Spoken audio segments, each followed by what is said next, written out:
دعا کبھی بھی ضائع نہیں جاتی، دعا کبھی بھی ضائع نہیں جاتی، یا وہ قبول ہوگی یا وہ آخرت میں اجر کی شکل میں ہمارے لیے ذخیرہ ہوگی۔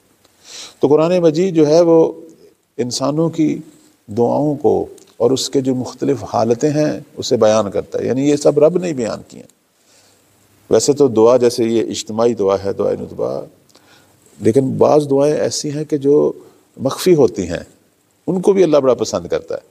جیسے سورہ اعراف کی 55 نمبر آیت میں پروردگار نے حکم دیا ہے کہ ادعوا ربکم تضرعا وخفیۃ، کہ اپنے رب کو پکارو عاجزی سے۔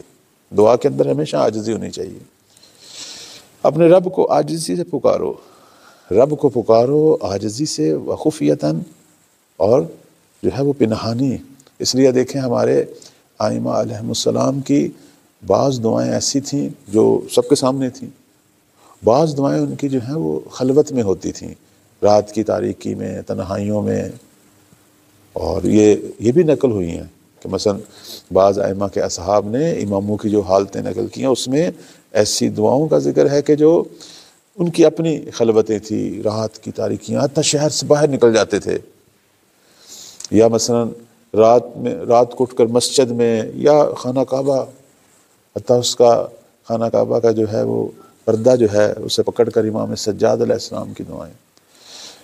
دعاؤں کے مختلف ٹائم ہیں، خود پروردگار نے جو ہے وہ قرآن مجید میں بھی ذکر کیا۔ جیسے آپ دیکھیں یہ جو سورہ کہف کی آیت نمبر جو ہے وہ 28، اس میں اللہ تعالیٰ جو ہے وہ ہمارے نبی کو حکم دے رہا ہے کہ وَاصْبِرْ نَفْسَكَ مَعَ الَّذِينَ يَدْعُونَ رَبَّهُمْ بِالْغَدَاةِ وَالْعَشِيِّ، یعنی اے پیغمبر تو محبت کر، تو ان کی طرف توجہ کر۔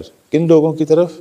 کہ جو اپنے رب کو پکارتے ہیں۔ غدات کہتے ہیں فجر سے لے کر طلوع شمس، یعنی سورج کے طلوع اور فجر کے درمیان والا جو وقت ہے، اسے عربی کے اندر جو ہے وہ غدات سے تعبیر کرتے ہیں۔ یہ بڑا اہم ترین وقت ہوتا ہے، معمولاً ہمارے لوگ جو ہے اسے سو کر گزار دیتے ہیں، لیکن کہتے ہیں کہ خدا کی بے پناہ رحمتیں اور برکتیں اس ٹائم ہوتی ہیں، اور جو اہل معرفت ہوتے ہیں وہ کبھی بھی یہ ٹائم نہیں سوتے۔ اور باقاعدہ تاکید بھی ہے، استحباب مؤکد ہے کہ انسان یہ ٹائم جاگ کر گزارے، قرآن کی تلاوت کے ساتھ، دعاؤں کے ساتھ یا مطالعے کے ساتھ۔ ہم ائمہ علیہم السلام کی زندگی، حتیٰ اپنے بزرگوں کی زندگی کو دیکھیں، وہ مسلسل تعقیبات کی حالت میں ہوتے تھے یہاں تک کہ سورج جو ہے وہ طلوع کرے، اور اس کے بڑے آثار ہیں انسانوں کی زندگی پر۔ آج جو بہت سارے لوگ پریشان بھی ہیں، اتنا سارا پیسہ ہونے کے باوجود پریشان ہیں، کہتے ہیں جی گھروں میں پریشانیاں ختم نہیں ہوتی۔ اس کی ایک وجہ یہ ہے کہ اس وقت کی ہم رعایت نہیں کرتے۔ یہ وقت جو ہے یہ آرامش کا ہے، انسان کی زندگی میں سکون دینے کا وقت ہے، برکتیں آنے کا وقت ہے، گھروں سے ٹینشنیں، مسائل، جھگڑے، پریشانیاں ختم ہونے کا وقت ہے۔ اور دوسرا جو وقت ہے وہ العشیہ، عشی کا جو وقت ہے، اس کے بارے میں ہمارے علماء فرماتے ہیں کہ یہ اول ظہر سے شروع ہوتا ہے یہ وقت، اور یہ تقریباً جو ہے بعض کہتے ہیں کہ یہ غروب آفتاب تک ہے، اور بعض کہتے ہیں کہ یہ اگلے دن کی صبح تک ہے عشی کا وقت۔ تو اللہ کو یہ دو ٹائم بڑے پسند ہیں۔